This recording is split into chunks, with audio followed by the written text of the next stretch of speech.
Sigurado ka na ba talaga sa desisyon mo, Hazel? Oo naman, te. May 1 buwan na rin naman namin itong pinag-isipan ni Benson. Wala pa nga yatang 1 taon nung magkaroon kayo ng relasyon ha.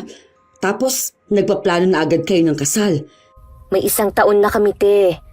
Kilala niyo naman si Benson at ang pamilya niya. Gustong-gusto nga rin ako ng mga magiging biyenan ko eh. Oh, anong sabi ng mga magulang natin sa inyo? Pumayag ba sila na mamanhikan na ang nobyo mo? Okay naman sa kanila.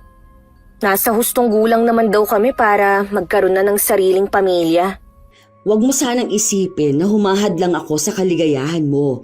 Ayoko lang kasing matulad ka sa akin. Pagkatapos anak ka ng 3, ayun, iniwan ng asawa dahil ang katwiran, pagod na sa responsibilidad sa amin ng mga anak niya. Iba naman ang kapalaran ko sa'yo, ate. Ang layo kaya ng ugali ni Benson sa asawa mo. Tandaan mo, Hazel, makikilala mo lang ang isang tao kapag magkasama na kayo sa iisang bubong. Kaya kailangan mong maging handa rin. Baka may iba ka pang matuklasan na ugali sa magiging asawa mo. Oras na kasal na kayo, hindi mo na maibabalik ang dati mong buhay.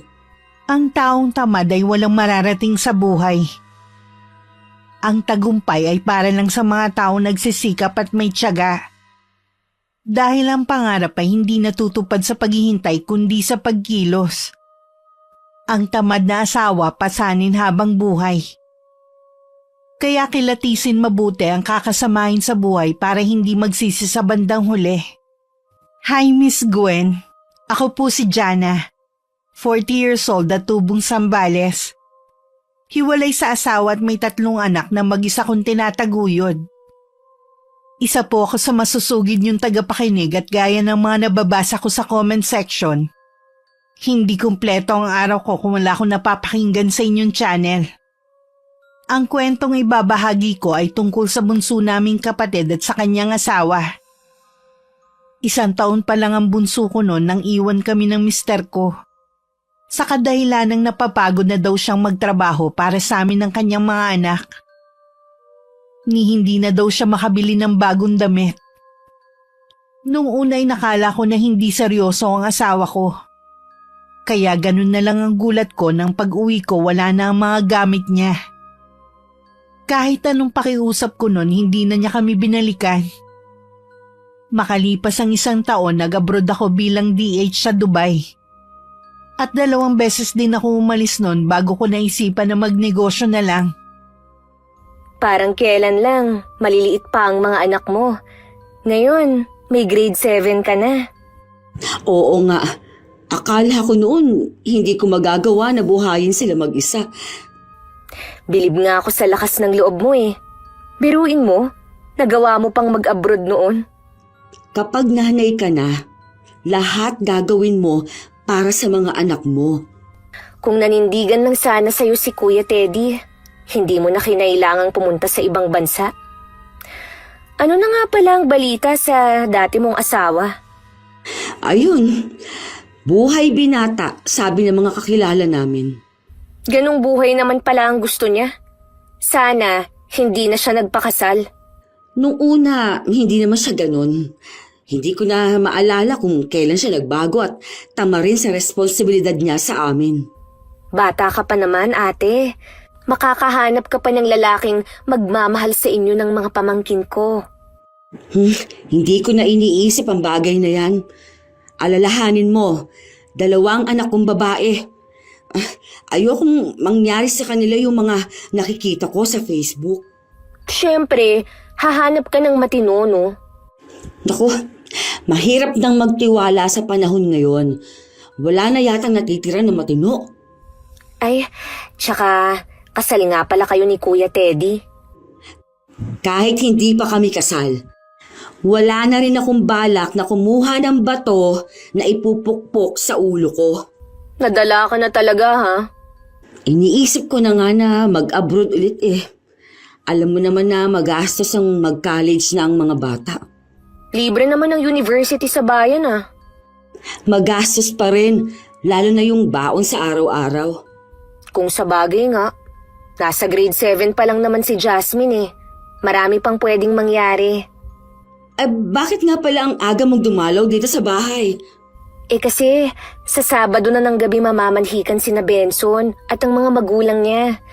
Nagpapaluto sana ako sa'yo ng dinuguan eh. Alam ko kasi na ikaw ang masarap magluto sa ating magkakapatid.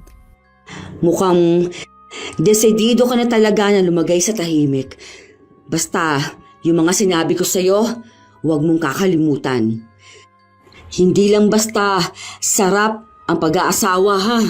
May kaakibat din yung hirap at pasakit. Si Ate Jana, imbis na batiin mo ko, para kang nananakot pa eh. Aba, gusto ko lang na maging handa ka. Narinig mo naman siguro ang mga sinasabi ng matatanda dito sa atin na ang pag-aasawa ay hindi kanyang isusubo at kapag napaso iluluwa. Alam ko naman yon. Sa desisyon ko na pakasalan si Benson, ito ang pinakamagandang desisyon na gagawin ko. Nangingislap pa ang mga mata ni Hazel habang abot tenga ang pagkakangiti. Alam ko sa estado niya, puso lang ang pinapakinggan nito. Masaya naman ako para sa kapatid ko. Pero dahil nga sa naging karanasan ko, hindi ko maiwasang mangamba para sa kanya. Dumating ang araw ng Sabado. Lahat excited sa pamamanhikan ni Benson at ng pamilya niya. Sabi ni Hazel, nasa 10 raw ang darating. 5:00 pa lang dumating na ang mga bisita. Mabuti na lang nagluto si inay ng pansit at may puto na ipapartner sana sa dinuguan. Mainit naman silang sinalubong ng mga magulang at mga kapatid ko. Yun nga lang nakitaan ko ng konting pagkadismaya si inay. Wala man lang kasing bitbit ang mga yon. Para tuloy may birthday lang sa amin at mga bisita silang inimbita lang. Naging maayos naman ang pamamanhikan nila. Yun nga lang hindi maiwasang may masabi ang pamilya namin. Pasensya na po kayo, Nay, Tay. Nabanggit ko kasi kay Benson na tayo na ang bahala sa lulutuin eh. Baka akala niya hindi na nila kailangang magdala. Meron ba namang mamamanhikan na wala man lang dalang kahit ano? Baka po hindi lang nila alam. Di baka mo bunso si Benson? Nabanggit rin naman nila kanina na ikinasal ang mga kapatid ng nobyo mo. Imposible na hindi nila alam ang tamang pamamanhikan. Hayaan nyo na lang po, Nay. Sila naman ang sasagot sa kasal namin eh. Wala na po kayong ilalabas na pera. Ang sa amin lang naman maramdaman namin ang respeto at sinseridad sa pamamanhikan ng nobyo mo. Kakausapin ko na lang po si Benson kung bakit wala man lang silang dala. Sigurado naman na hindi lang kami nagkaintindihan. Sige, ikaw ang bahala. Magliligpit muna ako sa kusina. Ay, red flag na agad ang boyfriend mo dahil sa nangyari. Para yun lang? Red flag na agad? Mas importante pa rin ang matagal naming pagsasamahan. Yun na nga Habang buhay kayong magsasama. Tapos pamamanhikan pa lang parang tinitipid ka na. Kalimutan na natin ang nangyari. Ang mahalaga naman nairaos natin ang pamamanhikan. Ang dami ko nang paalala sa'yo. Kahit mga magulang natin, hindi nagkulang sa'yo. Kapag hindi ka naging masaya sa buhay may asawa mo, huwag kang dadaing sa amin, ha? Hindi yan mangyayari. Dahil ngayon pa lang, nag-uumapaw na ang kaligayahan ko. Pinili ko na lang din manahimik sa napansin ko sa mga magulang at ibang kapamilya ni Benson.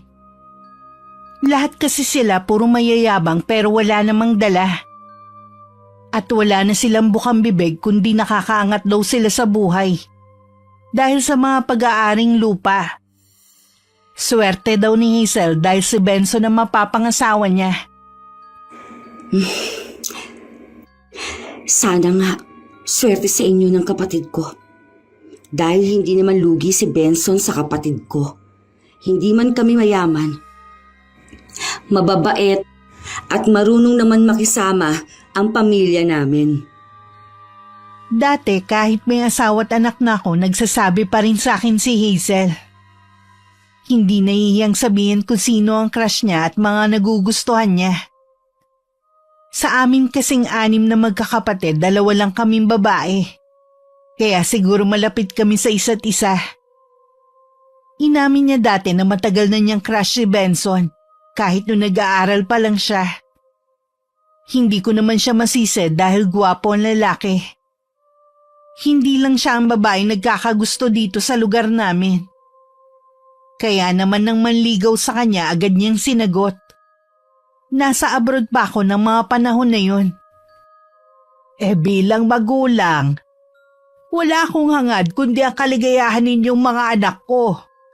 Matanda na kami ng itay nyo. Ayaw naming umalis sa mundong to nang hindi kayo nasa maayos na kalagayan.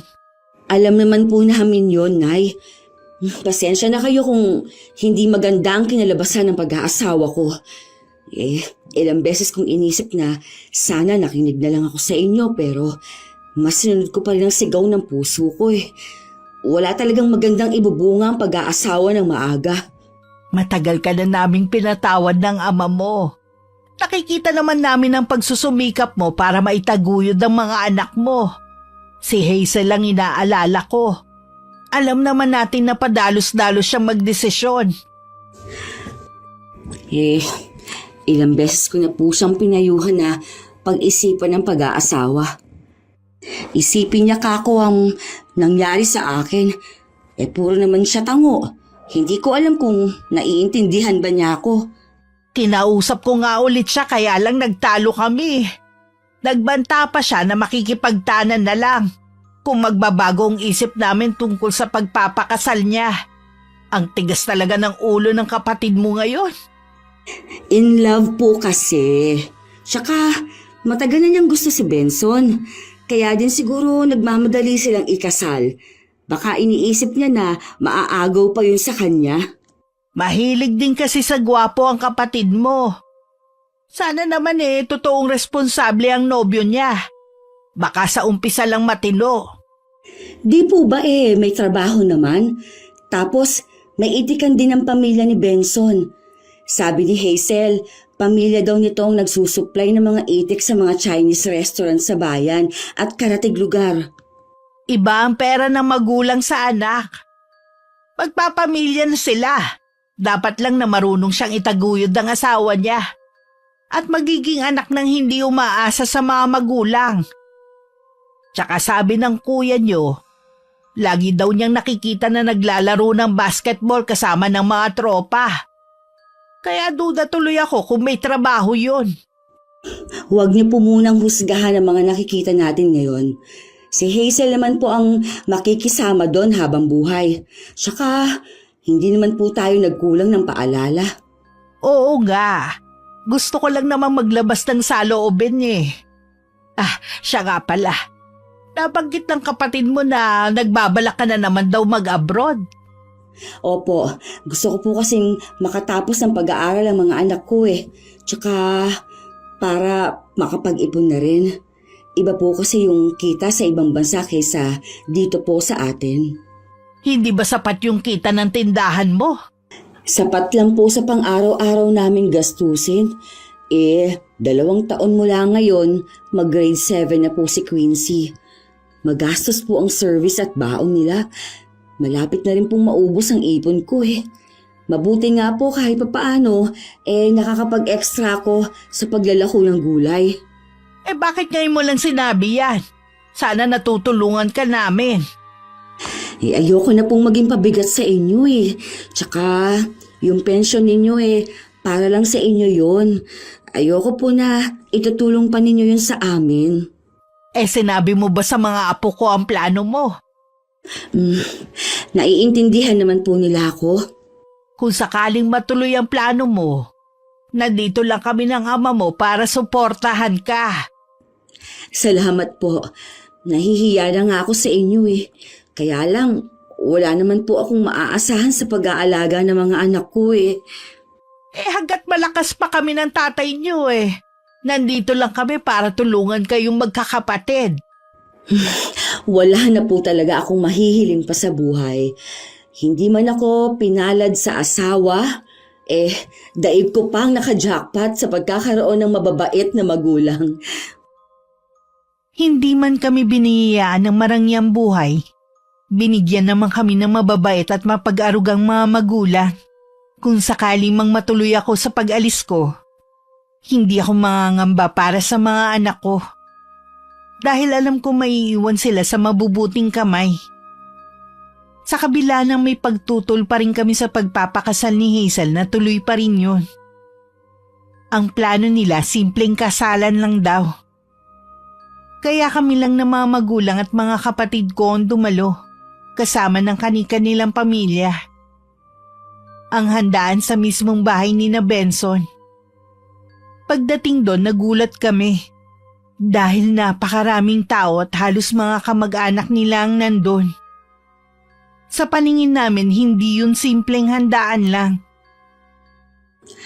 Akala ko po ba simple lang ang kasal ng dalawa? Yun din ang pagkakaalam namin ng itay mo. Kaya nga hindi ko na inimbita ang iba nating kaanak Nagtatampo nga sila. Ganun pala ang ibig sabihin nila ng simple. Puro kamag-anak lang ni Benson ang imbitado. Wala na tayong magagawa. Pera naman nila ang ginastos nila Isa pa, napansin ko, parang hindi naman tayo bisita doon. Tayo kasi ang nag-asikaso ng mga bisita nila hindi man lang kayo hinayaan na maupo ni tatay sa lamesa kasama ang mga magulang ng nobyo. Ganun siguro ang pamilya ni Benson. Sana lang talaga mali ang kutob ko. Saan nga pala titira ang bagong kasal? Sabi ng kapatid mo, pansamantala daw makikipisan muna sila sa mga biyanan niya. Habang hindi pa natatapos ang ipinapagawa nilang bahay. Mabuti naman. Akala ko po sasabihin pa ni Hazel na sa inyo titira porke kayo na lang ni Itay ang nasa bahay. Aba, mahiya naman sila. Ikaw nga na walang asawa may sariling bahay.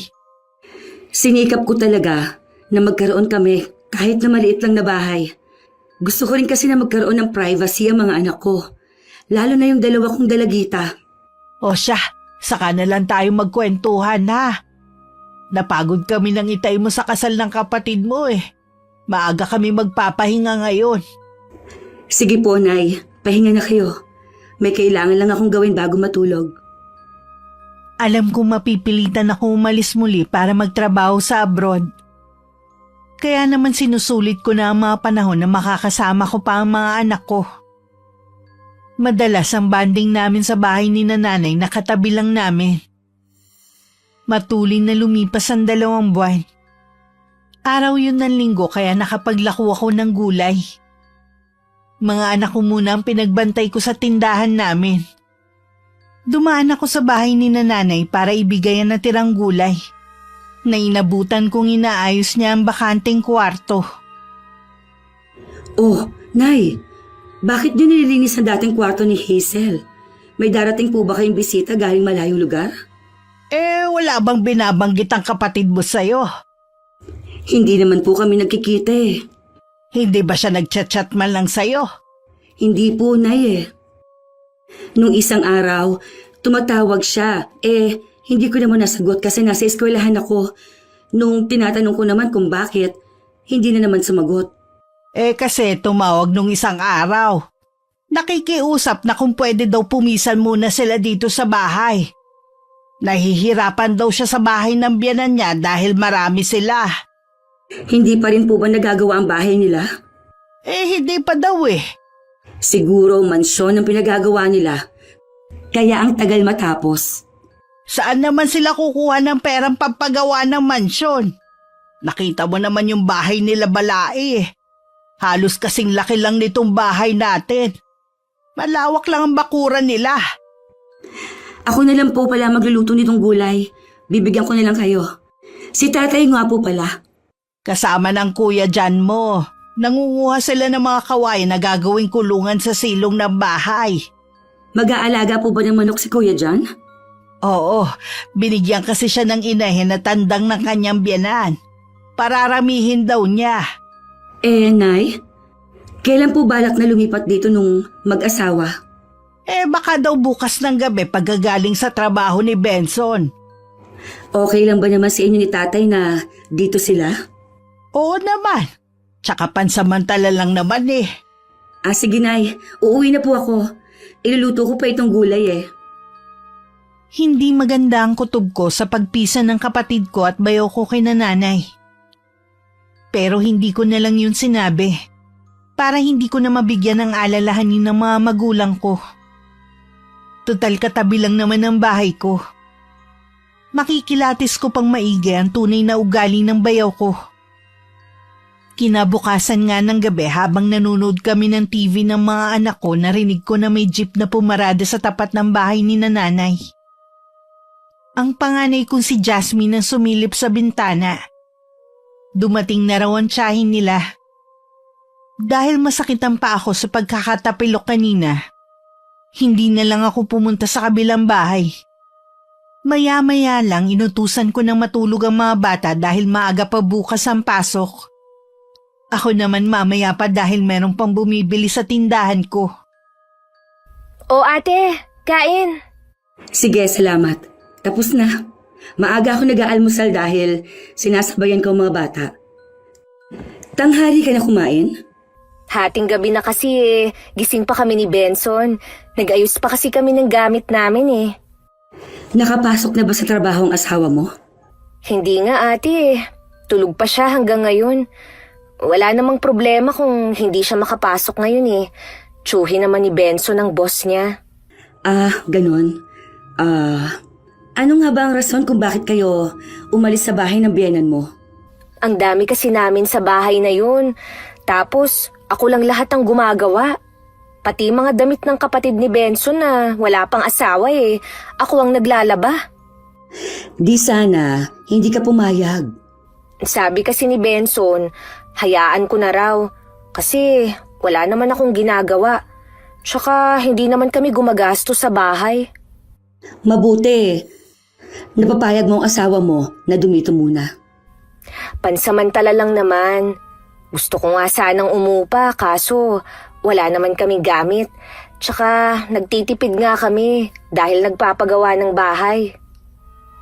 Wala kayong gamit? Ang dami nyo tanggap na regalo sa kasal Kami nga puro gamit ang regalo namin. Kasi ate, ibinigay namin sa mga magulang ni Benson. Wala pa kasi silang ganong gamit Paano kapag lumipat na kayo sa bahay nyo? Di kayo naman ang walang gamit? Ate, madali naman ang magpundar ng gamit. O siya, maiwan na muna kita. Pumunta lang ako para kumustahin ang paglilipat ninyo kagabi. Ganitong oras din kasi maraming bumibili sa tindahan. Tumagal ang pansamantalang pakikipisan ng kapatid ko at bayaw. Hanggang umabot na ng 1 taon. Dahil abala rin naman ako sa sarili kong buhay, hindi ko naman napagtutuunan ng nangyayari sa kabilang bahay. Buntis na rin kasi si Hazel. Na isa sa dahilan nito kung bakit hindi pa sila nakakalipat dahil natatakot mag-isa sa bahay. Nang mga panahon na yun, nag-iisip na rin ako na mag-abroad ulit. At kinausap ko na rin ang mga anak ko para ihanda sila. Ngayon pa nga lang nalulungkot at nangungulila na ako sa kanila. Tumawag kasi ang dati kong amo at gusto niyang bumalik ako sa kanya para magtrabaho. Nay! Nasaan po kayo? Nandito ako sa kusina. Teka, lalabas ako. Bakit dito natutulog si Benson sa sala? Doon na tayo sa inyo. Tapos na rin naman ako sa mga gawain dito Pupunta rin naman ako sa inyo. Sa bahay na nga lang kami nag-usap ni nanay. Noon ko lang din napansin na parang pagod na pagod siya. Nararamdaman ko rin na marami siyang gustong sabihin na ayaw niyang marinig ni Benson. Nasaan po pala si Hazel? May check-up siya ngayon. Yung si Benson, bakit hindi pumasok? Ewan ko ba sa lalaking yun? Mas madalas na hindi pumapasok sa trabaho. Kapag tinatanong ko naman si Hazel, ang laging sagot ayos lang naman daw yun dahil tsuhin naman ang amo. Ano bang klaseng katwiran yun? Tumutulong naman ba sila sa gastusin sa bahay? Hindi nga eh. Kulang pa daw kasi ang sahod ni Benson. Bumibili sila ng pagkain para lang sa kanila. Paanong hindi kukulangin? Madalas ka bang umabsent sa trabaho? Katulad niyan, malapit ng mga nakakapatid mo. Wala pa rin palang ipon. Yung ipinagmamalaki nilang bahay? Tinanong ko rin niya kay Hazel. Nagtapas siya na wala naman daw ipinapagawang bahay. Paano daw sila magpapagawa eh? Kulang ang sahod ng asawa. Sinabi lang daw niya yon para gumanda ang imahe ni Benson sa atin. Hay nako, Nay. Parang biglang uminit ang ulo ko sa sinabi niyo. Pati po ba si Hazel natututo na magsinungaling? Pinagsabihan na nga siya ng tatay mo eh. Dahil hindi niya gusto ang nakikita kay Benson. Kapag nasa bahay, puro hilata lang ang ginagawa. Hindi ba lang tumulong sa pagsisibak ng kahoy? Katwiran eh, meron naman daw tangke. Pang-emergency lang naman dapat yun eh. Ilang buwan pa lang silang nagsasama eh. Ipinakita na po niya ang tunay na ugali. Kung ako sa inyo, Nay, paalisin niyo na ang dalawang yon. Mahiya naman kamo sila. Magkano lang ang pensyon niyo ni tatay tapos sa kanila lang mapupunta? Kinausap na nga sila ng tatay mo. Binigyan ng ultimatum. Sabi naman pagkatapos daw mga anak ni Hazel. Naku, Nay, sinasabi ko na sa inyo, hindi na aalis ang mga yan dyan. Dapat, ngayon pa lang bumalik na sila dun sa bahay ng mga magulang ni Benson. Nagpapahanap nga ang kapatid mo ng pwedeng utangan eh. Kambal kasi ang magiging anak niya at siguradong CS siya. Kaya pala ang laki ng tiyan niya. Tapos ang asawa niya, tatamad-tamad pa. May sasabihin pa naman ako sa inyo. Ano yun? May problema ka ba? Wala po akong problema. Tumawag po kasi ang amo ko. Gusto niya na bumalik na ako sa kanya. Nung huli tayong nagkausap sabi mo ayaw mo dahil naaawa ka kay Quincy. Kasi po, tinaasan ng offer sa akin na magiging sahod ko. Manganganak daw po kasi yung manugang ni Madam. Ako ang gusto niya na mag-alaga sa mag-ina dahil subok na raw niya ako. Ano naman ang sabi ng mga anak mo? Naaawa nga po ako lalo na sa bunso ko. Pero pinaliwanagan ko naman po na kailangan kong gawin yon. Nangako naman ako na isang alis na lang talaga. Parang dinudurog nga po ang puso ko, Nay. Pero wala akong magagawa. Lumalaki ang gastusin namin eh. Naiintindihan naman kita. Huwag kang mag-alala. Hindi naman namin pababayaan ang mga anak mo. Usapan namin ni Nanay ang kita sa tindahan ng pambayad ng ilaw at tubig sa bahay. Ang ipapadala ko namang pera ang panggastos ng mga bata. May nakalaang ding allowance sa kanila ni Itay. Nahihiya naman kasi ko na magpaalaga ng libre. Nakapanganak na rin si Hazel bago ako makaalis.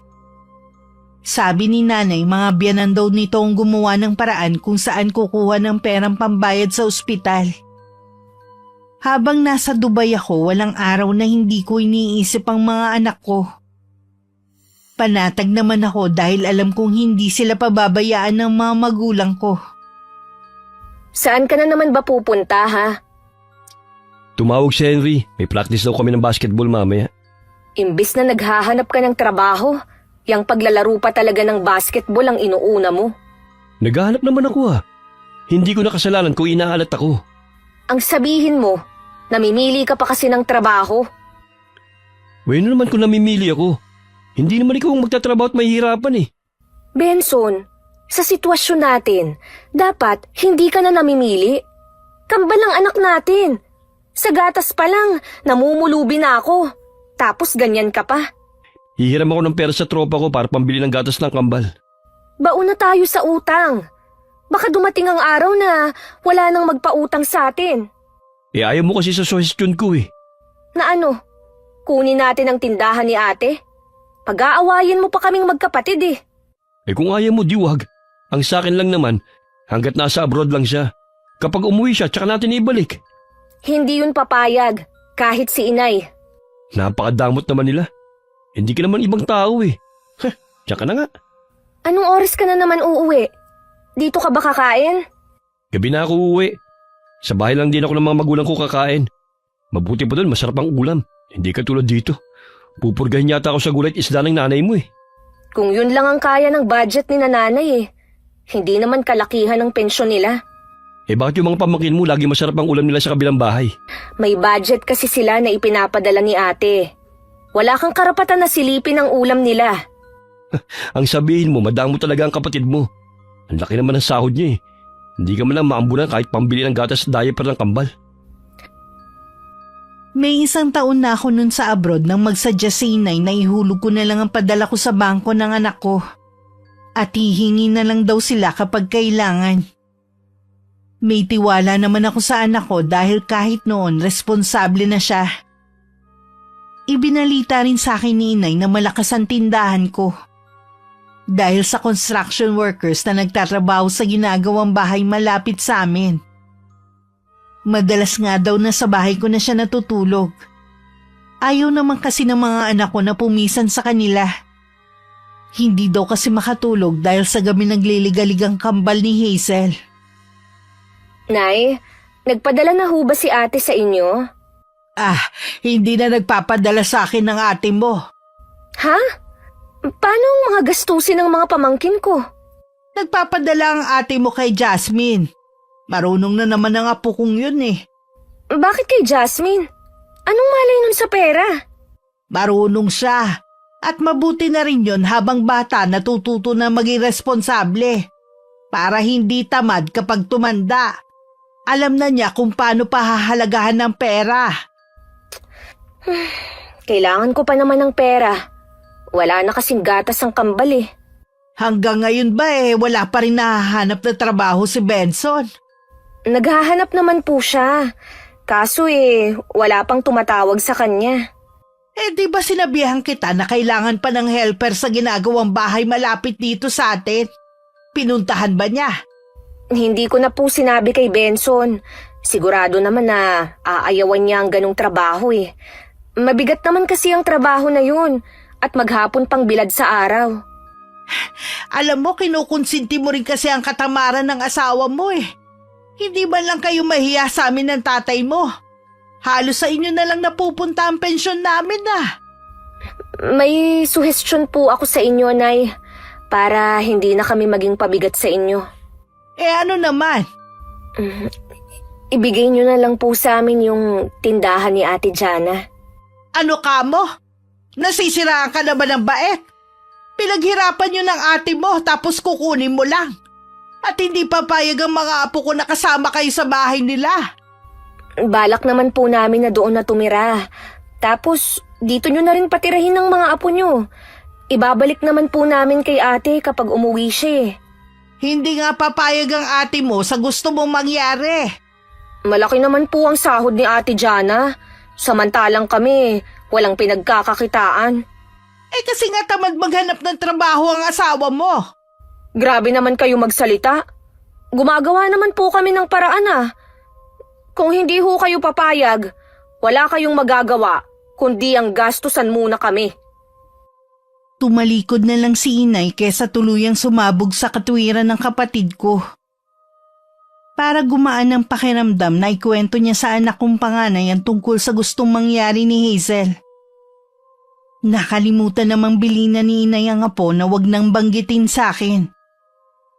Dahil din sa awa kaya nagsumbong ang anak ko sa mga ginagawa ng bayaw ko at kapatid. Bakit hindi niyo po sinasabi sa akin na nangyayari sa bahay niyo? Ayoko na kasi mag-alala ka pa riyan. Alam ko naghihirap ang kalooban mo dahil sa pagkakalayo mo sa mga anak mo. Ayoko nang dagdagan pa. Lagi ko naman pong nakakausap ang mga anak ko. Kaya kahit papaano, naiibsan ang pangungulila ko sa kanila. Huwag mo nang intindihin ang kapatid mo. Pinili naman niya ang ganong buhay Hindi siya nakinig sa atin. Kaya lang po, Nay, pati kayo nahihirapan dahil nakatira sila sa inyo. Hindi naman ako naglalagi sa bahay Lagi ako nasa tindahan mo lang. Isa pa nga po pala yan. Bakit kailangan nilang angkinin ang tindahan ko at bahay? Hindi naman ako papayag sa gusto nilang mangyari. Nahawa na yata si Hazel sa tamad niyang asawa. Gusto, lagi na lang nakasahod ang kamay. Ang itay mo nga, pinatitigil ko muna sa bahay ng kuya dyan mo eh. Nag-aalala kasi ko na baka tumaas ang presyon dahil sa bayaw mo. Palayasin niyo na po sila dyan. Ang kakapal na muka. Magpapakasal sila, hindi naman pala nila kayang tumayo sa sarili ng mga paa. Ang gusto nga ng itay nyo, iwan na lang ni Hazel ang asawa. Pero ayaw naman ng kapatid mo. Hindi daw niya gustong matulad sa'yo na hindi buo ang pamilya. Ayaw niya maging tulad ko. Pero gusto niyang maging martir na asawa. Tapos dinadamay pa kayo sa katangahan niya. Huwag ka na magalit dyan. Baka mamaya kumapano ka pa. Hindi ko rin matiis na walang gatas yung kambal. Kapag magpadala ko, bilhan niyo po sila. Salamat anak. Kahit ganun ang kapatid mo eh. Mas nangingibabaw pa rin ang awa mo sa kanila. Tuwing nagpapadala ako sa mga anak ko, binibilinan ko silang bigyan ng tita Hazel nila para pambili ng gatas. Hindi ko alam na dahil sa ginagawa ko, mas lalo nang tinatamad na magtrabaho ang bayaw ko. Dahil alam nitong hindi na magkukulang ng gatas at iba pang pangangailangan ng kambal nila. Ayos, wala na tayong problema sa gatas ng kambal. Ang gastos din kaya. Ang hirap maghagilap kung saan kukuha. Kailangan mo pa rin maghanap ng trabaho. Hindi naman habang buhay si ate sa abroad eh. Ang kulit mo naman eh. Sinabi na naghahanap naman ako eh. Hanggang kailan tayo ganito ha? Gusto ko rin naman magkaroon ng bahay, katulad ni ate. Pwede naman kasing mapasa atin ang bahay niya eh. Ayaw mo lang kasing gumawa ng paraan. Ano pa bang paraan ang gusto mo ha? Sinabi ko na nga kay nanay at nakarating na rin kay ate. Ayaw niya. Napakadang mo talaga ng kapatid mong yun. Sa kanya naman kasi yun eh. Bakit niya ibibigay sa atin? Hihiramin lang naman natin eh. Tapos ibabalik din natin kapag nakauwi na siya. Susubukan ko na kausapin mismo si ate. Baka mapapayag ko. Banggitin mo na rin na malapit na ang birthday ng kambal. Kailangan bonggang handa natin ha. Hating gabi na nun at nakaiga na ako. Nag-chat lang ako sa GC ng mga anak ko na bukas na lang ako magvi-video call. Dahil pagod ako sa maghapon at kulang din sa tulog dahil may sakit ang apo ng madam ko. Pipikit na sana ako nang marinig ko na may tumatawag. Nagulat pa ako nang makita kong si Hazel na nasa kabilang linya. Pasensya ka na ate ha, kung naistorbo ko ang pamamahinga mo. Ayos lang. May emergency ba? Wala naman. Kinabahan naman ako sa'yo. Ngayon ka lang kasi tumawag sa akin eh. Pasensya ka na ate kung hindi man lang kita nakukumusta. Alam mo naman na kambal ang anak ko, di ba? Ang hirap palang mag-alaga. Hindi ka ba tinutulungan ng asawa mo? Tinutulungan naman. Kaya lang, lagi siyang umaalis para mag-apply eh. Oh, bakit ka nga pala tumawag? Una sa lahat, gusto ko munang magpasalamat sa mga naitulong mo. Hindi yun habang buhay. Kaya bilisan na kamo ng asawa mo na maghanap ng trabaho. Oras na umuwi ako dyan, tapos na rin ang obligasyon ko sa kambal ninyo. Oo, te. Alam namin yun. Ate, may hihingin sana akong pabor sa'yo eh. Anong pabor naman? Kung pwede sana na kami munang magtinda sa tindahan mo habang nandyan ka pa sa abroad. Alam mo naman na ang tindahan ko nasa loob mismo ng bahay. Mawawala ng privacy ang mga anak ko kapag nandoon kayo. Alalahanin mo, 2 ang anak kong babae. Kung magsalita ka naman, akala mo may gagawing masama ang asawa ko sa mga anak mo. Iniingatan ko lang naman ang mga anak ko. Huwag kang mag-alala, te. Hindi sila para pagnasaan ni Benson. Akala mo naman gaganda nila. Kung wala ka nang sasabihin, magpapahinga na ako. Ate, meron pa pala akong sasabihin sa'yo. Malapit na kasi ang birthday ng kambal eh. 1 taon na sila. Gusto sana namin ng bonggang celebration. Di sana, noon nyo pa pinaghandaan. Huwag mo naman akong asahan pagkatapos mong magsalita ng hindi maganda sa mga anak ko. Ate naman, huwag mo naman sanang palakihin pa yung sinabi ko. Para namang hindi tayo magkapatid yan eh. Wala ka kasing utang na loob eh. Ate naman, Pagod ako maghapon at hating gabi na dito. Kailangan ko pang gumising ng maaga. Saka na lang tayo mag-usap. sandali lang ate. Ay, ano ba yan? Pinatayan na ako. Hindi ko alam kung dala lang ng pagod. Dahil bigla ko nainis sa kapatid ko. At nagdesisyon na rin ako na itigil na ang pagsuporta sa kambal niya. Nagsusumbong kasi sa akin ng anak ko na pagkatapos daw niyang ibigay ang pera na sana pambili ng gatas at iba pang pangangailangan ng kambal, lumalabas daw ang mga to para kumain sa labas. 1 linggo lang daw ubos na ang pera at umuutang na naman ng gatas sa tindahan namin. Kaya nang sumunod na magpadala ko, para na lang sa gastusin ng mga anak ko. Nay, katapusan na po ngayon ah. Nagpadala na po ba si ate? Oo. Nakapagbayad na nga sina Jasmine ng field trip nilang 3 kahapon eh. Wala bang ibinibigay ang apo nyo na pambili ng gatas ng kambal? Wala para sa kambal eh. Wala daw kasing sobra ngayon dahil maraming binayaran sa eskwelahan nila. Ang dami kasi nilang activity ngayon eh. Nalula nga ako sa dami ng binayaran. Pwede naman yatang hindi muna sila nagbayad ng field trip nila eh. Mas importante kasi ang gatas ng kambal. Hindi na pwede, sa 1 linggo na ang deadline eh. Sana, hindi na lang pinasama ni ate ang mga anak niya sa field trip na yan. Makakapagtapos naman sila kahit hindi sila sumama eh. Kaya nga nagsasakripisyo ang kapatid mo sa ibang bansa para sa mga anak niya. Tapos sasabihin mo na dapat hindi na niya pinasama ang mga pamangkin mo. Wala na ho kasing gatas ang mga apo nyo. Wala rin sa tindahan nila. Saan ako kukuha ngayon? Kasalanan niyo naman kasi. Bakit pa namimilipit sa katamaran niyang asawa mo? Ayaw magbanat ng buto. Pag uwi dito sa bahay kakain at tutulog lang ang trabaho. Tapos ngayon puputaktihin mo ko kung saan kukuha? Hinaan nyo nga ang boses nyo, Nay. Kakatulog lang ho ng kambal. Ang hirap pa naman nilang patahanin. Inuubos mo na kasi ang pasensya ko eh. Huwag mo na rin asahan na padadalhan ka pa ng ate mo. Dahil alam niya kung saan-saan naman napupunta ang pera para sa kambal. Siguro, kung ano-ano ang isinumbong ng magkakapatid na yun sa nanay nila. Humanda talaga sila sa akin. Subukan mo lang kantiin ni dulo ng daliri ng mga apo ko. Ako ang makakalaban mo. Ayoko maririnig ulit na pinagsasalitaan mo sila ng hindi maganda. Dahil ako mismo ang magsusumbong sa ate mo. Puro na lang kayo si ate. Anak niyo rin ho ako, Nay. Sana naman, maramdaman ko na mahalaga rin ako. Mahalaga sa akin lahat kayo ng mga anak ko. Pero ang ate mo, minsan lang ako binigyan ng sakit ng ulo. Nung mag-asawa siya ng maaga. Pinanindigan din niya ang pag-aasawa niya at kahit iniwan siya ng asawa sa huli, hindi siya umasa sa amin ng tatay niyo. Iba naman ho kasi si ate eh. Mas malakas ang loob niya kaysa sa akin.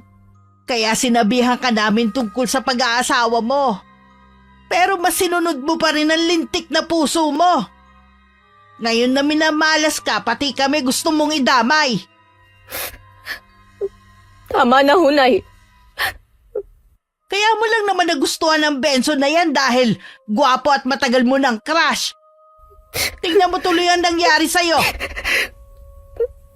Kung hindi pa makakahanap ng trabaho ang asawa mo, bahala na kayo sa buhay nyo. Kaya lang naman yun nasabi ni inay dahil sa galit na rin. Tingin kasi ng mga magulang ko, ginagamit lang sila ng kapatid ko at bayaw para gatasan. Matatanda na rin sila para dagdagan ng mga alalahanin nila. Pagdating ni Benson, agad na nagsumbong sa kanya ang asawa at ang problema nila sa gatas ng kambal. Ano ang gatas ngayon ng kambal? Kanina pa kasi kita tinatawagan eh, pero hindi mo sinasagot. Sana nakahiram ka muna sa mga kapatid mo. Busy kasi ako kanina eh. Ano? Sa pagbabasketball mo? Mangutang ka muna sa tindahan. Wala nang gatas doon.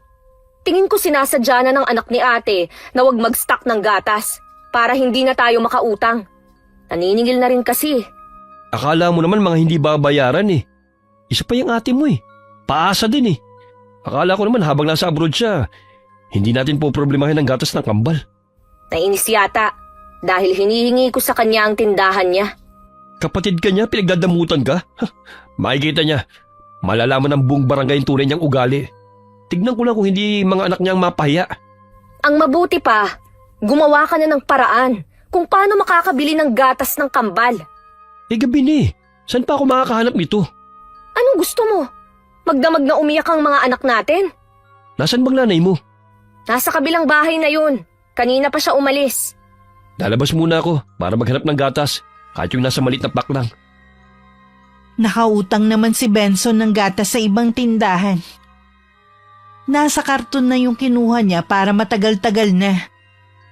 Mabuti na lang naawa ang may-ari ng tindahan sa ginawa niyang pagpapaawa. Nangako na lang siya na babayaran agad ang nakuha. Kinabukasan nagpunta si inay sa bahay ng panganay naming kapatid. Noon lang nalaman ng iba kong kapatid ang sitwasyon sa bahay ni nanay. Lahat sila gusto nang palayasin si Benson. Kung gusto daw sumama ni Hazel, hayaan na lang daw ang kapatid namin na magtanda. Mabuti naman ho at umuwi na kayo. Wala pa ho kasi kaming sinaing dyan eh. Ha! Pati ba naman pagsasaing hindi mo magawa? Alam niyo naman hong mahirap kumilos dahil kambal ang anak ko. Ang sabihin mo, nahawa ka na sa asawa mong tamad. Nay, nandito po si Benson. Narinig ko po yung sinabi niyo. Sobra naman kayo magsalita. O bakit? Totoo naman hindi ba? Mula nang tumira kayo rito, bumigat na ang pamumuhay namin dito. Nakikisama naman po kami sa inyo ah. Ano bang problema niyo? Anong klaseng pakisama ha?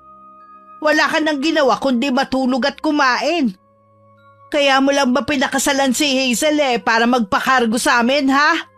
Nay naman, kumikilos naman ang asawa ko kahit papano eh.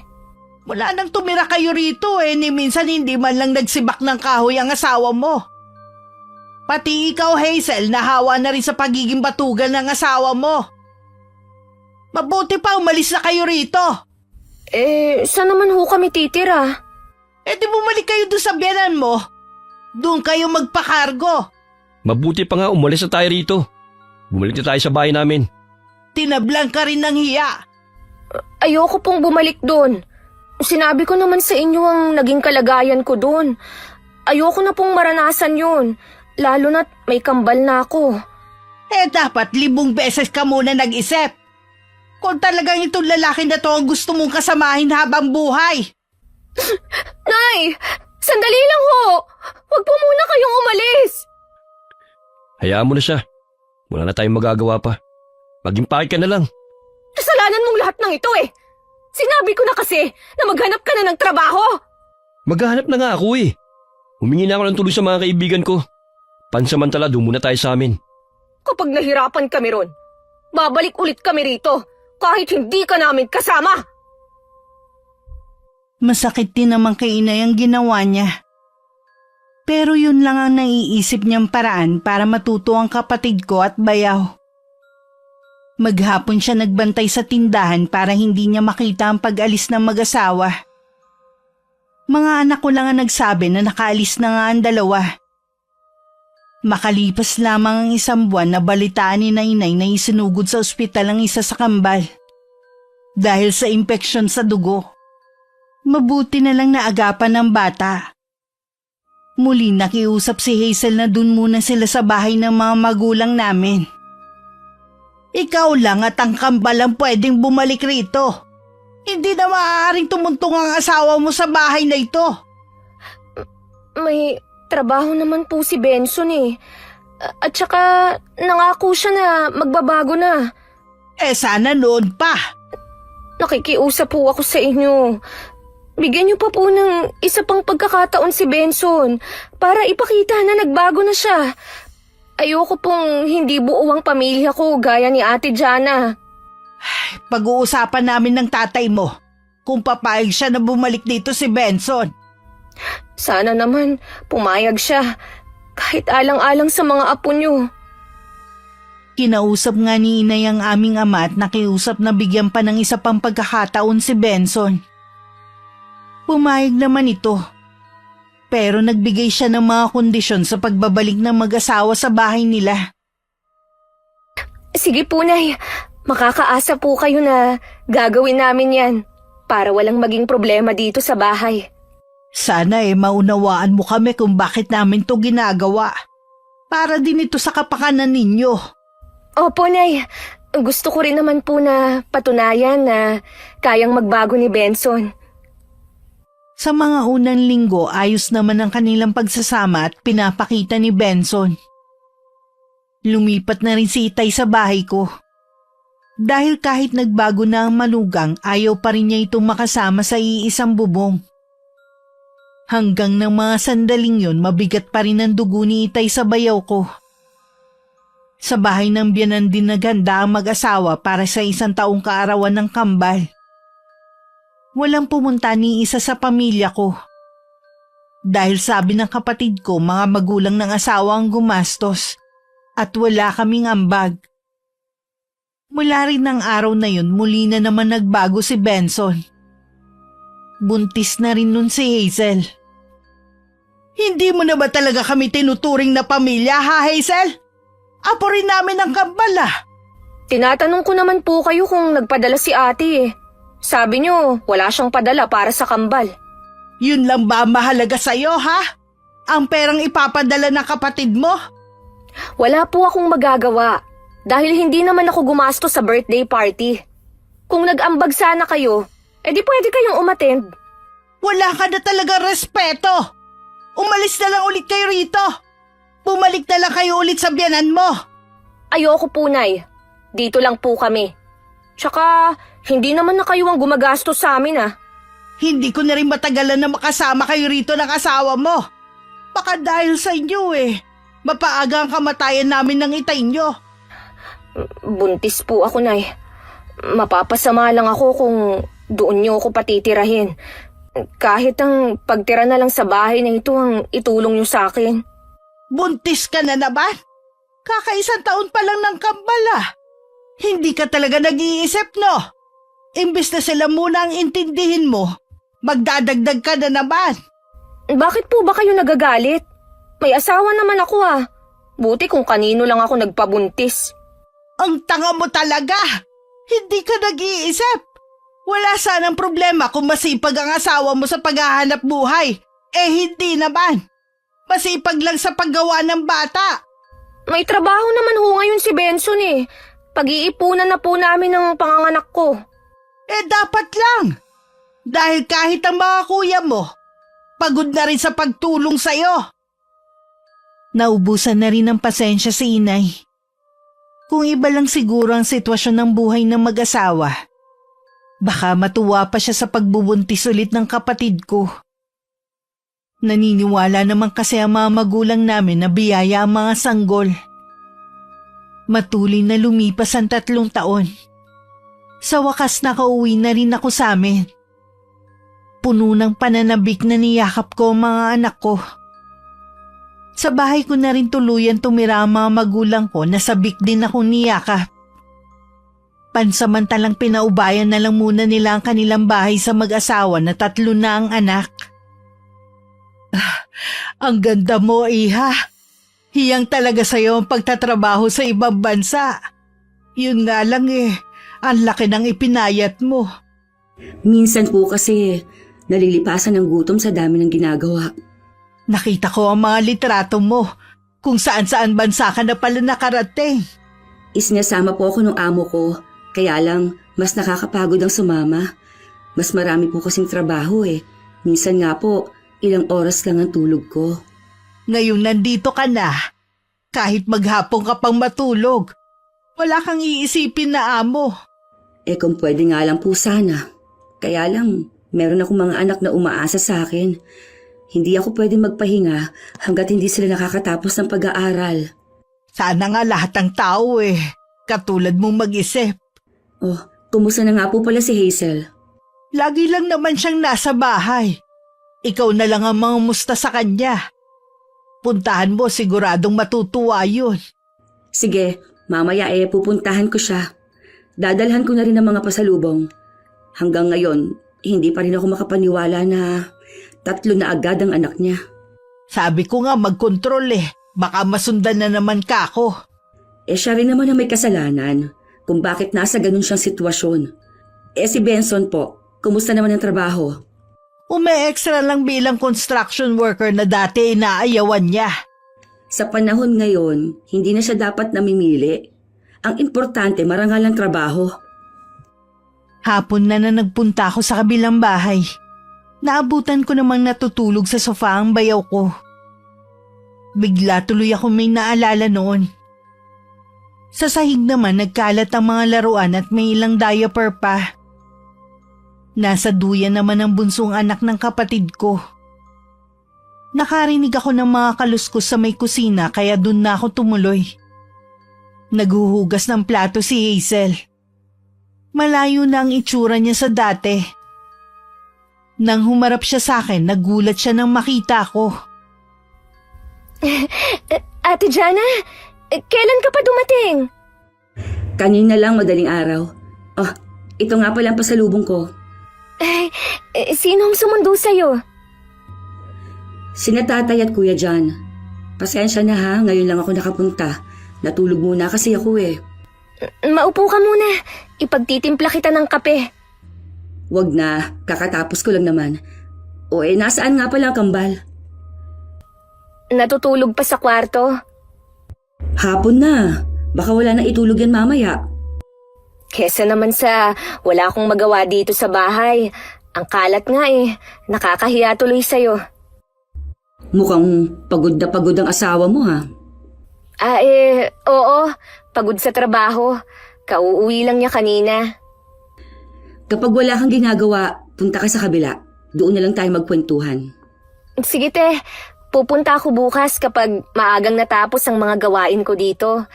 Ngayon nga ang dami ko pang ligpitin. Hindi na nga matapos-tapos Ganyan talaga kapag may mga bata. Ganon din naman ako dati sa mga anak ko. Hindi ko maiwasan na maawa sa kapatid ko. Halata kasing napabayaan na niya ang sarili. Nagmukha tuloy siyang mas matanda sa akin. Hindi ko rin maiwasang mainis lalo kay Benson. Sa sandaling panahon kasi nagawa niyang sirain ng kapatid ko. Ilang araw na rin ang nakakalipas mula nang manggaling ako sa kapatid ko. Hanggang ngayon hindi pa rin siya dumadalaw sa akin. Ibinuhos ko na lang muna ang atensyon ko sa mga anak ko. Pagkagaling kasi sa eskwelahan nila, lumalabas kami para kumain. 1 linggo kaming puro pamamasyal. Gusto ko kasing mabawi ang mga taon na hindi ko sila nakasama. At sa mga susunod din kasing araw, magiging abala na rin ako. Hindi na nagsawa ang kapatid mo at mga anak niya sa galaan Kararating lang ulit nila ngayon. Gusto lang sigurong sulitin ni ate ang ilang taon na hindi niya nakasama ang mga anak niya. Hindi ba nagyayayang mag-outing ang kapatid mo? Ganun kasi yung mga galing abroad na kakilala ko Makapag-relax man lang sana tayo. Wala namang sinasabi si inay Baka wala. Wala lang ang outing. Hindi man lang nagpakain ng ate mo sa isang restaurant. Benson, hindi naman niya obligasyon na magpa-outing o magpakain sa atin. Ikaw nga, hindi iniimbita ang pamilya ko sa handaan sa inyo Pagtatalunan na naman ba natin yan? Alam mo naman hindi ako nagpapahanda sa amin Ay, sana talaga nakinig na lang ako sa kanila. Anong ibig mo sabihin? Wala. Tatalikod na sana si Hazel para iwasan ang mga tanong ng kanyang asawa nang dumating naman ang aming ina. May mga dala siyang pagkain galing sa akin na pinatake out ko. Ipinabibigay ng ate mo para hindi na daw kayo magluto ng hapunan. Tamang-tama, wala kaming ulam ngayon. Akin na punay. Ako na po magdadala sa kusina. Pakisabi po kay ate, salamat. Tinatanong nga niya kung bakit hindi ka pumupunta sa bahay niya. Ilang araw ka na niyang hinihintay eh. Kasi po, Nay, ang dami kong ginagawa rito eh. Gusto ko rin sanang makipagkwentuhan kay ate. Ang inaalala ko baka maubos ang oras ko. Minsan lang naman. Tsaka baka maging busy na rin ang ate mo sa mga susunod na linggo. Bakit naman ho? Huwag niyong sabihin na balak niya ulit mag-abroad. Hindi yun. At wala na rin siyang balak na bumalik. Nagpaplano kasi sila ng mga hipag nyo na magnegosyo. Di ba magaling sa negosyo ang mga yun? Talaga po? Ano naman kayang negosyo? Iniisip pa nila kung kainan ba o mga RTW na lang. Mabuti po, may perang mga hipag ko. Maganda naman ang trabaho ng mga kuya mo. Kaya siguro may ipon sila. Kailan ho nila uumpisahan ang plano nilang negosyo? Sa 1 linggo daw pag-uusapan na nila. Hinihintay lang nila ang bakasyon ng mga bata. Gusto kasi ng ate mo na maasikaso muna ang mga anak. Ang layo na talaga ng narating ni ate. Parang kailan lang, umiiyak siya at naghahabol sa asawa niya. Naramdaman naman ni Inay ang lungkot sa boses ni Hazel. Nang sulyapan niya ang manugang, abala na ito sa paglantak ng mga dala niya. Hindi man lang inisip ang mga anak na abala sa paglalaro sa sahig. Ilang sandali lang nagpaalam na si Inay na lilipat na. Makasarili talaga ang kapatid at mga hipag mo. Hindi ka ba lang isinali sa plano nila? Saan naman ako kukuha ng pera kung sakali na isama nila ako sa negosyo nila? Sa pagkain nga natin, hirap na eh.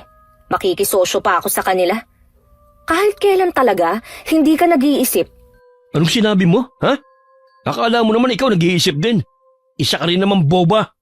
Oo, aminado ako na hindi ako nag-isip. Kaya nga ganito kamiserable ang buhay ko sa'yo eh. Magsisi ka man, wala ka na magagawa pa. Kasal na tayo at may 3 anak. Kung di ko pa alam, inggit na inggit ka rin sa kapatid at mga hipag mo. Hanggang asawa at ina na lang magiging papel mo sa buhay. Huwag ka nang umasa na meron pang magbabago. Hindi mo kailangan pang ipamukha sa akin. At ikaw din naman, hanggang dyan ka na lang. Dahil tamad ka, walang buto, walang pangarap. Ganun ha? Ginagalit mo talaga ako ha? Isang sampal lang ipinadapo ni Benson sa asawa. Ilang beses din siyang pinagtatadyakan hanggang mamilipit sa sakit. Nilubayan lang siya sa pananakit nang umiyak na ang mga bata. Matalim pa siyang sinulyapan ng asawa bago umalis ng bahay. Umiiyak naman na nilapitan ni Hazel ang mga anak at saka mahigpit na niyakap. Tahan na mga anak. Wala na si Papa. Hindi na niya tayo masasaktan. Tara na, pakakainin ko na kayo. Masarap ang pagkain natin. Mula nang maiwan silang mag-anak sa bahay na yun, malimit ng saktan ng asawa ang kapatid ko. Habang tumatagal ang pagsasama nila, lalong lumalala ang ugali ni Benson. Pinili na lang ilihim ni Hazel ang pananakit sa kanya para wala na lang gulo. Nasa isip din niya kasi na siya ang sisisihin namin sa nangyayari sa buhay niya. Bago pa kami maging abala ng mga hipag ko sa plano namin, ilang beses ko ring binisita si Hazel. Wala naman ako napansin na kakaiba sa kanya. Ilang beses ko rin nadatnan ng bayaw ko na nakahilata lang sa sofa. Nalaman ko rin na wala na itong trabaho at umaasa na lang sa mga bigay ng pamilya. Bakit kasi hindi ka humanap ng permanenteng trabaho? Naghahanap naman ako, te. Yun nga lang, wala talaga akong swerte. Nabanggit ni na kuya na ilang beses ka daw nilang inalok ng trabaho, ayaw mo naman daw. Ang baba naman kasi ng posisyon ko at malit pa ang sahod. Kulang naman sa amin ang pamilya ko. Ano ba ang gusto mo? Maging manager? Di ba hindi ka naman nakatapos? Dapat hindi ka na mamili ng trabaho. Maswerte ka nga kasi tinutulungan ka ng mga kapatid ko. May hinihintay naman akong trabaho eh. Mas okay dun, tsaka mas malaki yung sahod. Ilang taon na lang kasi may estudyante ka na. Lalong lalaki ang gastos nyo. Hindi mo naman siguro papabayaan ng mga pamangkin mo kung sakali. Ano ka mo? Teka nga lang, Benson. Kaya ka ba hindi nagsusumikap dahil inaasahan mo na ako o ang iba kong kapatid ang magpapaaral sa mga anak nyo ni Hazel? Ate, ang ibig sabihin ni Benson, kapag nagipit kami, Lagi naman kayong gipit ah. Araw-araw nga eh. Mula nang tumira kayo dito, sinananay na ang kumargo sa inyo. Hindi naman sa lahat ng pagkakataon. Nagkaroon din naman ako ng trabaho noon ah. Ang kailangan nga, may permanente kang trabaho para sa pamilya mo. Hindi ka ba naaawa sa mga anak mo, ha? Hayaan mo ate, maghahanap ka agad ako. Huwag sana puro salita lang. Lalabas muna ako sandali. Meron na ako pupuntahan. huwag kang magpapagabi ah. Oo. Sige te, maiwan ko muna kayo. Ate naman, bakit ka naman ganun makipag-usap kay Benson? Para ka na ring si inay eh. Hindi na niya kinausap ng mahinahon ng asawa ko. Kahit naman sino eh. Matagal na ako nagtitimpi sa asawa mo. Ginagawa naman ni Benson ang lahat para sa amin. Hindi lang talaga siya swerte sa paghahanap ng trabaho. Ang sabihin mo, tamad ka mo. Siguro naman, napag-isip-isip mo na ang mga pangaral namin sa iyo ni inay. Wala na tayong magagawa pa. Ito na talaga ang kapalaran ko. Maiiwasan sana yan kung nakinig ka lang sa amin. Kung pupunta ka lang dito para sermonan ako, mabuti pa, huwag ka na lang dumalaw. Ikaw pa talaga nagmamalaki sa lagay na yan, ha? Salita na lang kasi kayo ni inay eh. Naririndi na ako sa inyo. Mabuti pa, pabayaan nyo na lang kami ng pamilya ko. Ang yabang mo naman. Hanggang ngayon nga, hindi pa rin kayo makaalis sa bahay na ito. Aba, mahiya naman kayo. Bahay ito ng mga magulang natin, pero sila pa ang umalis para sa inyo. Huwag kang mag-alala. Kapag nagkabahay kami, ibabalik ko ng buo ang bahay na ito para wala na kayong maisumbat sa amin. Kailan pa kaya yon? Maghintay ka kung kailan. Sige na, umalis ka na. Marami pa akong gagawin eh. Inaabala mo na ako. Hindi ko maiwasang sumama ang loob kay Hazel.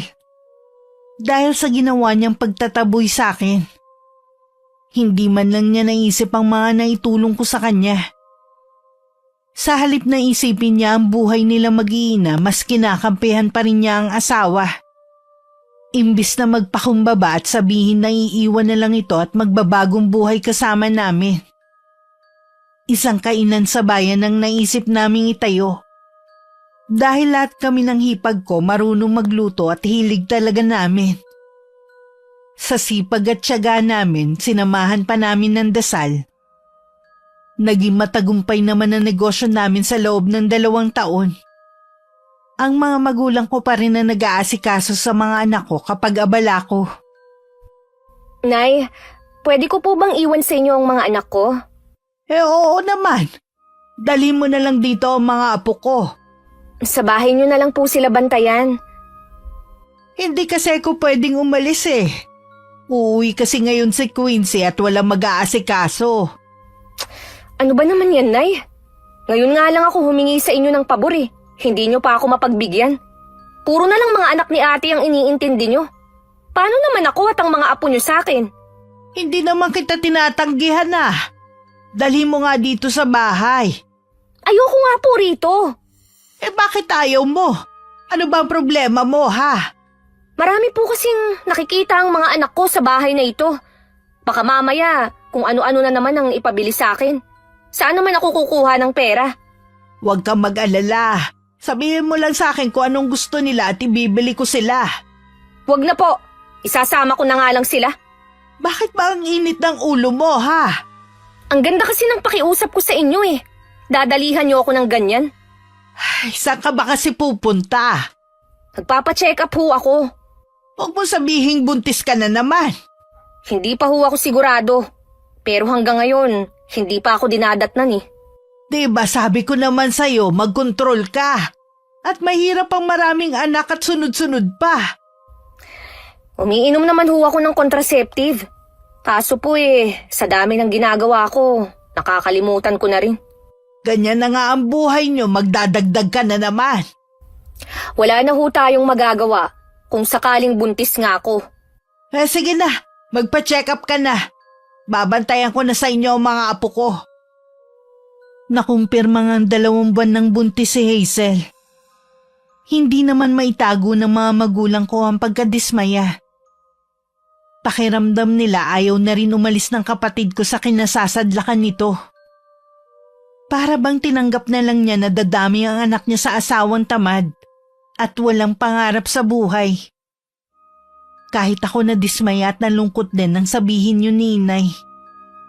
Naniniwala naman ako na blessing ang mga sanggol. Kaya lang mas kawawa kasi sila sa ganung sitwasyon. Inaalala ko rin ang mga pamangkin ko. Sa susunod na pagbubukas ng klase, papasok na ang kambal. Mga hindi talaga nag-iisip. Kahit yung kapatid mo pansariling kaligayahan na lang ang iniintindi. Sa tingin ko po, Nay, inaasahan na rin nila na hindi natin sila pababayaan. Yun na napala ng kapatid mo. Pati mga batang walang kamalay-malay na dadamay pa sa mga mali nilang desisyon sa buhay. Wala na po tayong magagawa pa. Ayaw naman niyang hiwalay ang asawa. Makasarili nga kasi silang mag-asawa. Puro pasarap, babaya naman sa mga anak. Tulungan na lang po natin. Lalo lang aasa sa atin ang lalaking yon. Lalo silang hindi magpupursige sa buhay. Ayoko po sana itong sabihin, Nay. Kaya lang, buntis si Hazel. Baka mapano siya. Ano bang gusto mo sabihin? May palagay po akong sinasaktan si Hazel ng asawa niya. Ilang beses ko na kasing nakikitaan ng pasa. Kaya siguro laging nakamahabang manggas ang kapatid mo. Walang ya talaga ang lalaking yon. Irresponsable na nga, nananakit pa siya. Kung tatanungin niyo po si Hazel, siguradong itatanggi lang niya yon. Ipagtatanggol pa niya ang asawa niya. Kailangan mahuli niyo siya sa akto na sinasaktan ng kapatid ko. Mula nga nun pinapakiramdaman na ni Inay ang kabilang bahay. Dala rin ng awa sa kapatid ko, sinagot na ng mga magulang ko ang isang sakong bigas at ulam nila araw-araw. Tuwing nagluluto si Inay, dinadamihan na niya at nagdadala siya sa kabila. Isang araw magdadala siya ng ulam doon nang marinig niyang nagiiyakan ng mga apo. Nagmamadali siyang pumasok sa bahay. At nakita niyang nasa sahig si Hazel habang binubugbog ng asawa. Sa pagkabigla, nabitiwan niya ang hawak na mangkok. Mabilis siyang lumapit at tinulak ang bayaw ko. Hayop ka! Wala kang karapatan saktan ng anak ko! Lumayas ka sa pamamahay namin! Away mag-asawa po to. Huwag na lang kayong makialam. Halos patayin mo na ang asawa mo tapos hindi ako makikialam. Alam mong buntis si Hazel. Wala ka talagang awa. Kasalanan naman niya kung bakit ako nagagalit. Losang na nga siya, nagpabuntis pa ulit. Huwag mo sisihin ang asawa mo. May kasalanan ka rin. Hindi ka marunong mag-alaga sa pamilya mo. Lumayas ka dito at huwag nang magpapakita kahit kailan. Mag-asawa po kami ni Hazel. Wala kayong karapatan na palayasin ako. Hindi ka talaga aalis? Sige, tatawagin ko ang asawa ko.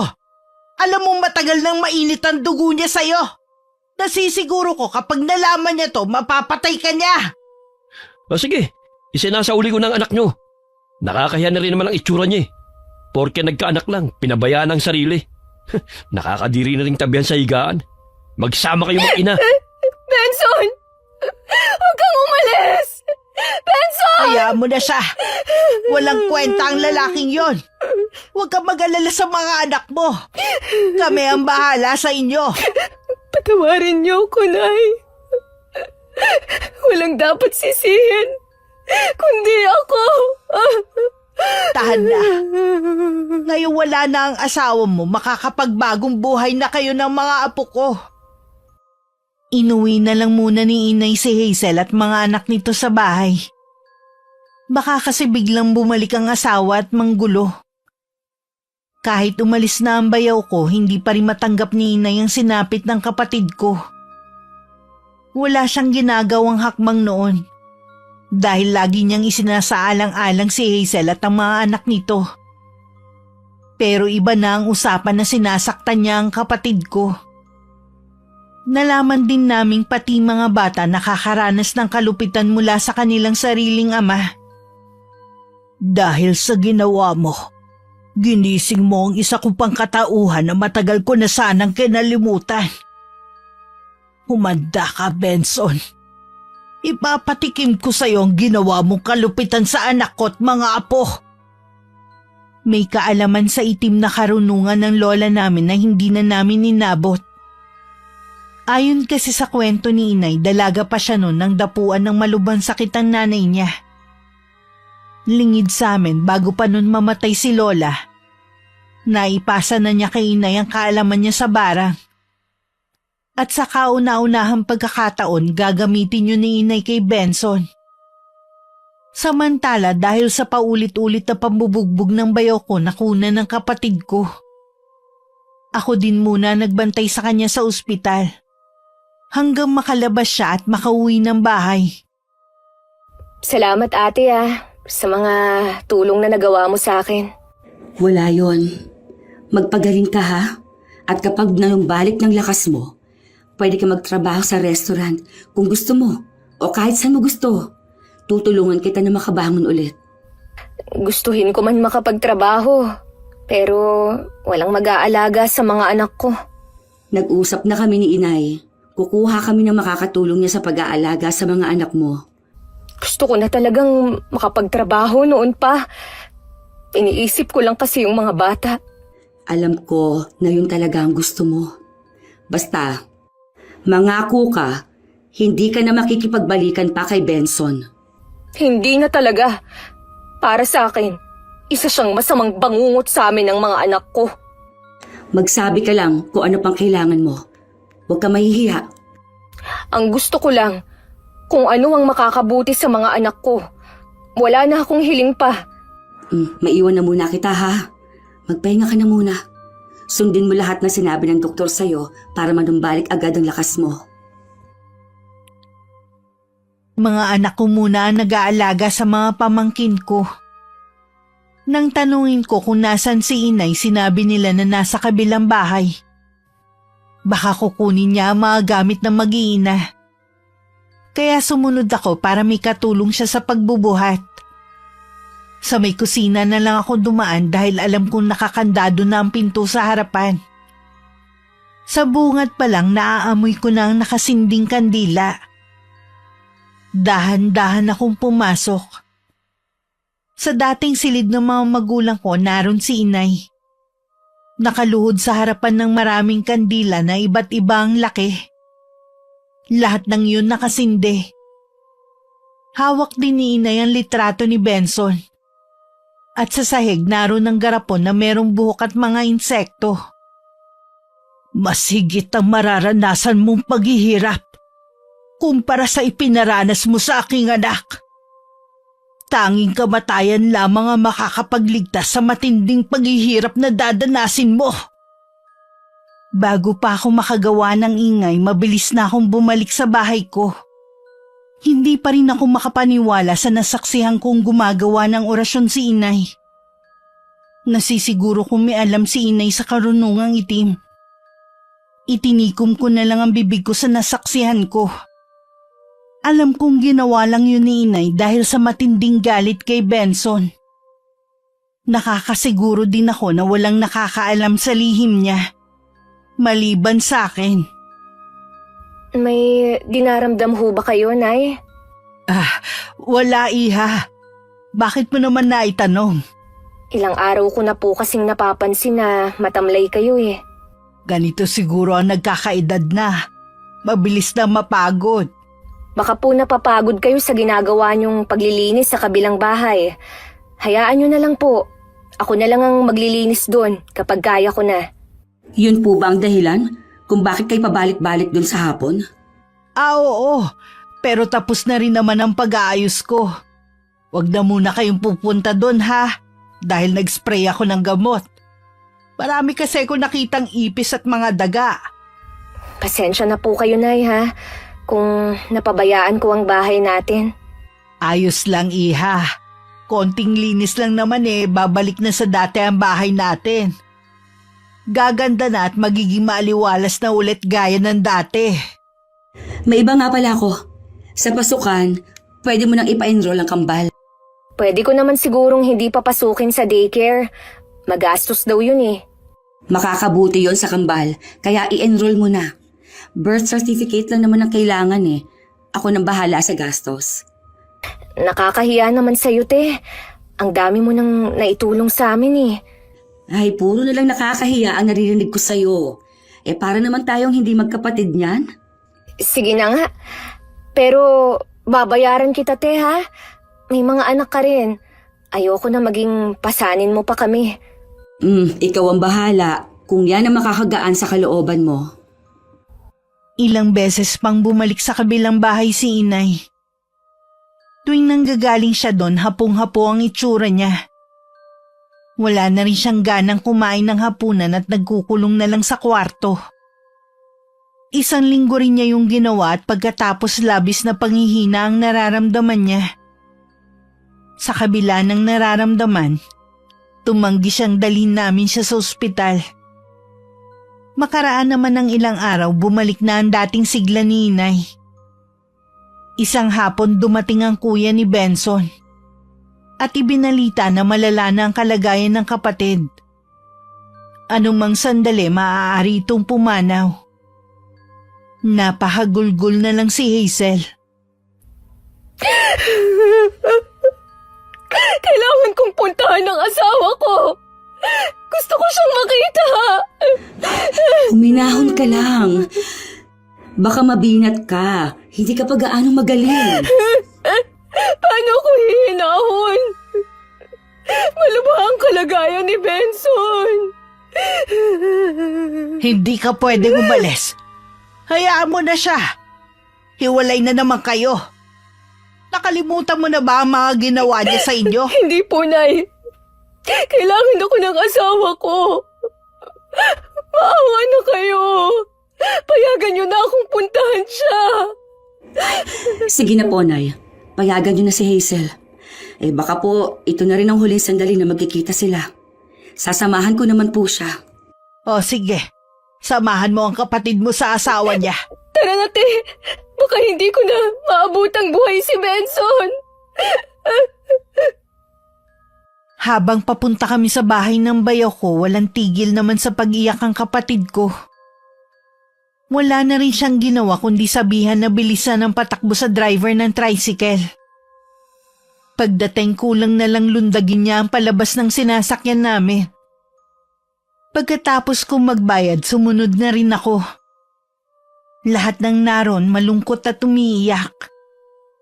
Sa isang silid naron si Benson. Kalunos-lunos ang kalagayan niya. Payat at maraming sugat ang buong katawan. May masangsang na amoy na rin na nanggagaling sa kanya. Salamat dumating ka. Akala ko hindi ka nahahabol. Benson! Anong nangyari sa'yo?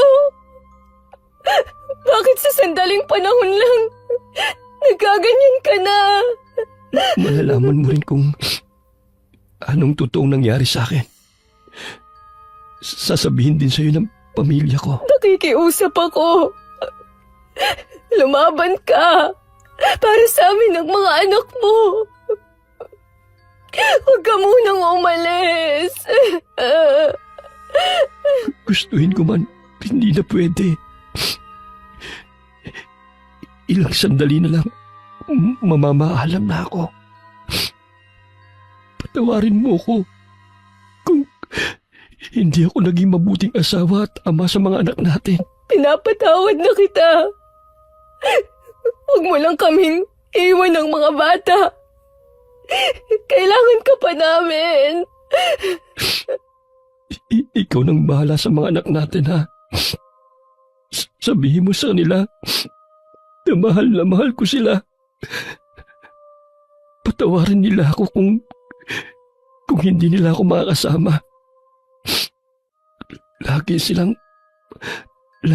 mananatili sa puso ko. Mahal na mahal ka namin, Benson. Sana lumaban ka. Mahigpit pang hinawakan ng bayaw ko ang kamay ng kapatid ko bago hinugot ang huli niyang hininga. Napahagulgol na lang si Hazel. Habang mahigpit na yakap ang katawan ng asawa. Hindi na rin niya inalintana ang paglabas ng napakaraming ipis sa bibig nito.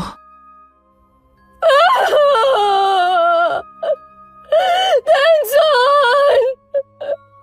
Asawa ko!